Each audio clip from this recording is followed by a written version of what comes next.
failing upwards.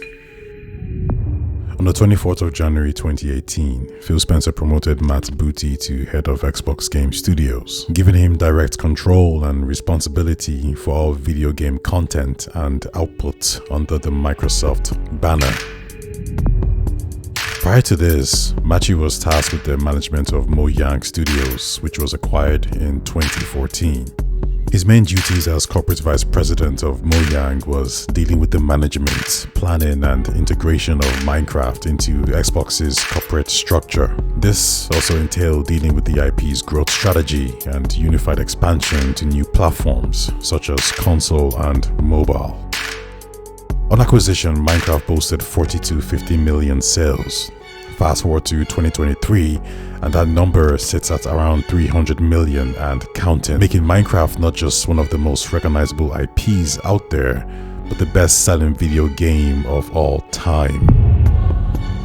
From a revenue perspective, Minecraft has paid for itself multiple times over and will probably go down as one of the smartest and best managed acquisitions in gaming history.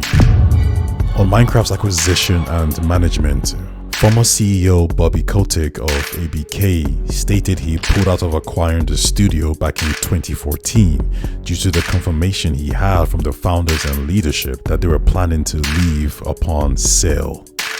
Long story short, Kotick stated he wouldn't have been able to manage the studio without the key ingredients that led to its current success, those key ingredients being the founders and the management structure. That decision led to him pulling back, which eventually paved the way for Phil Spencer and Xbox to acquire.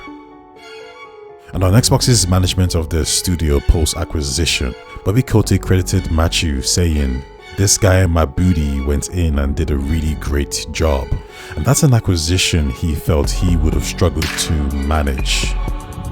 The results of Mabuti's management of Minecraft directly led to him being promoted to head of Xbox Game Studios. Now, whether you think that's failing upwards or not is your subjective opinion.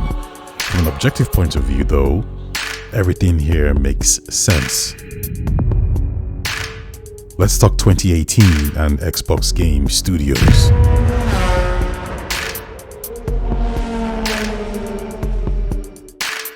Before we run through the titles, there's a few qualifiers that need to be addressed. First up, Sea of Thieves released unfinished in 2018 to average reviews under Matthew's regime, but I'm going to caveat this now and say anything released in the first year of management will be dismissed, because I don't really believe it tells the full story. With the gameplay loop intact, characters created, stories finalized and budgets set, it wouldn't be fair to attribute the success or failures of a launch or a one-and-done game for that matter to a newly promoted manager. I'm not here to necessarily evaluate what was released under a regime. I'm more focused on what was actually managed. And while both can go hand in hand, there is some nuance there.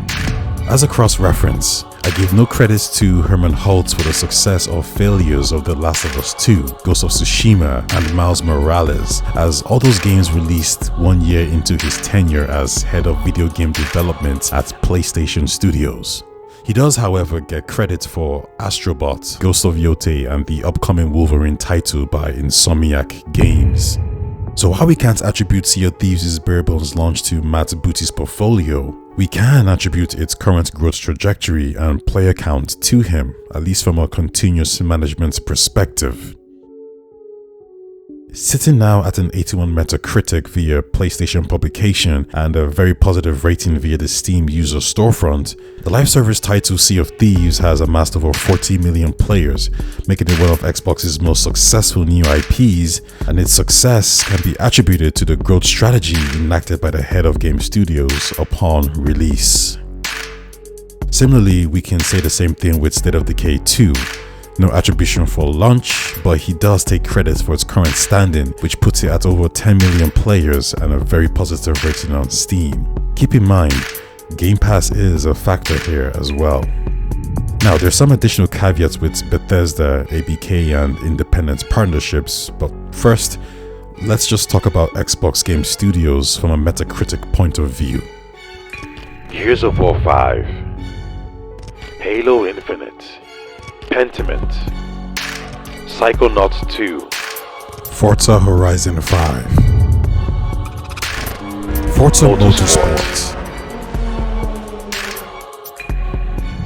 Grounded, Age of Empires 2, Age of Empires 3, Minecraft Legends, Hellblade 2, Hellblade 2 Enhanced, Avowed, The Outer Worlds 2, South of Midnight, Age of Mythology Retold, Age of Empires 4, Keeper, Gears of War Reloaded. Now, when it comes to Bethesda, Matt Booty is to an extent one layer removed from all these studios, but they still fall under his purview from an executive content structure point of view. He still reviews the content, so there are still titles released under him. Then you have other titles that were co-developed by Xbox Studios or at least licensed to other teams to create. An example of this on the PlayStation side would be Herman Holtz's oversight with Demon's Souls remake. It wasn't developed internally, but Herman Holtz would have some oversight over that production. Another example of this could be Fair Games before acquisition. Now, if you sum up all the games from Xbox Studios, you end up with an 82.6 Metacritic.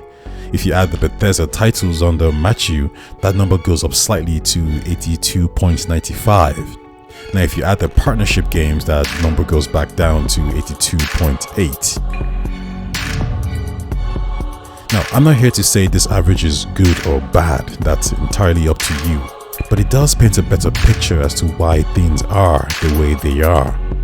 The picture becomes even clearer when you consider the fact that a lot of games under Matt Booty's regime are revenue drivers.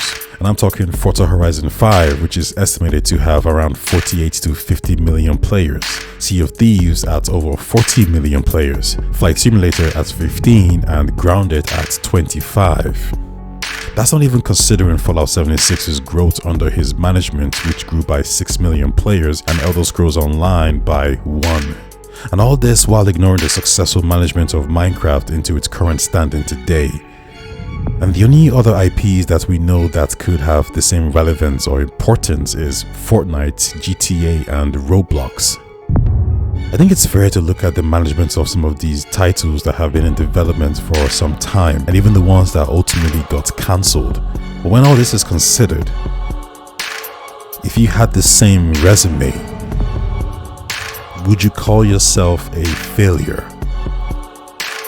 Is this what fading upwards looks like?